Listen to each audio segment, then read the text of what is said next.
Hey, how you doing? This is Mouser. Welcome to Let's Play Aliens for the Commodore 64. This game was made back in 1986 by Activision, long before they became the evil rulers of the Ninth Circle of video game hell. We're going to be breezing through this. Some of these parts at the beginning I've just gone ahead and cut down so that we can get down to the actual game and spend less time staring at text, alright? This game is broken up into about 7 different levels, all coming from different parts of the movie. And actually, compared to the other version of it, which was published by Electric Dreams, the European version, which was like a first-person shooter in 1987, this one is much more varietous and a lot more fucking fun. Anyway, what you're doing right here is an identification screen where I guess you're testing your alien's common knowledge. I thought it was a copy protection of some sort, but if you get it wrong, you don't get booted to the screen, and I wouldn't see how anyone wouldn't know this stuff anyway. So, I mean, test your knowledge. If you can't figure this stuff out, well, I'm sure you'll get it eventually. So, I'm going to be taking a little bit of liberties with this Let's Play and interjecting some things to try and, boost the effects. Only in the name of entertainment, though. Alright? So let's begin.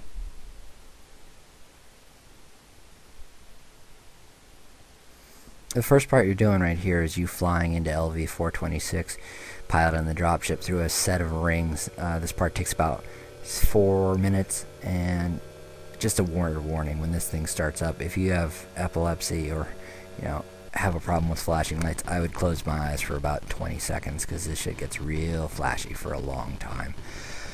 The profile compliance you see on the right there, it goes up and down as you fly around the rings. If you fly out of the rings for more than a second, basically, it drops into the red, and you start back to the beginning. This is the only part of the game that you actually start back at the beginning instead of just getting a game over and have to go to a loading screen. This music that's playing is the only other piece of music that you'll actually hear in this game, other than that intro theme that plays at the end of every level. This really is just a pain in the ass if you use the keyboard to fly through these things. It's really hard to control with the speed and just being able to use your fingers in that way, so I would definitely recommend using a joystick. Now, I personally can't stand listening to the same music over and over and over again, so I'm going to interject something in here shortly. When we hit some smooth territory, I'm going to hit you with an in-flight movie for the rest of our ride in. I hope you enjoy your flight, and I'll see you on the ground.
Damn, well, I hope you enjoyed that.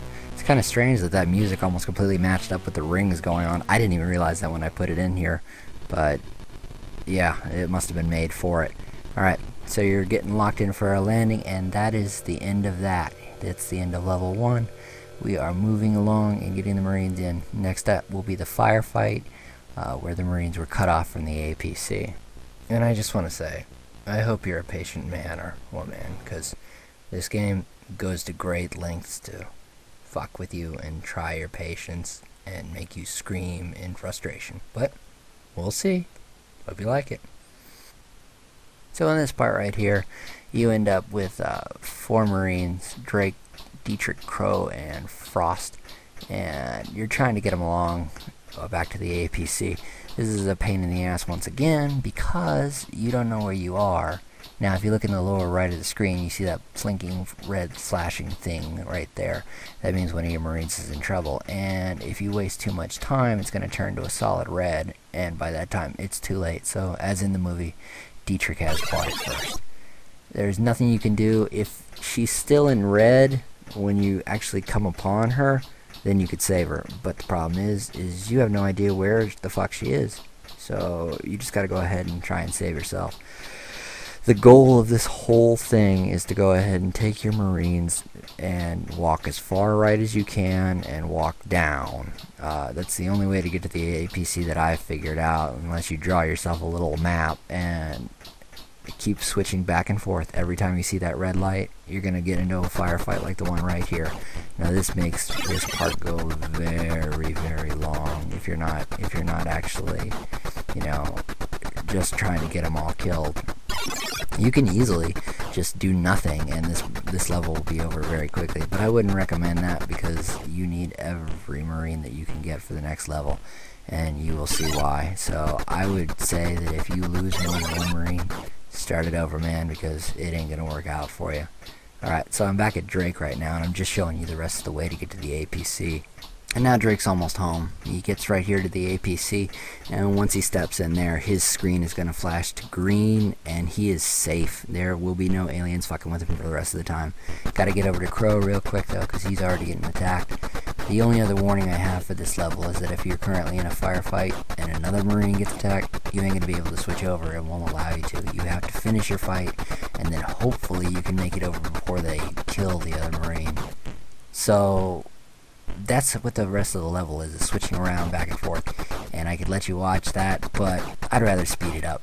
So I'm going to flip on some music, we're going to speed it up, and as the great Vasquez once said, let's rock!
Great job. We are done with that part. Alright, we're flipping it over to side B now.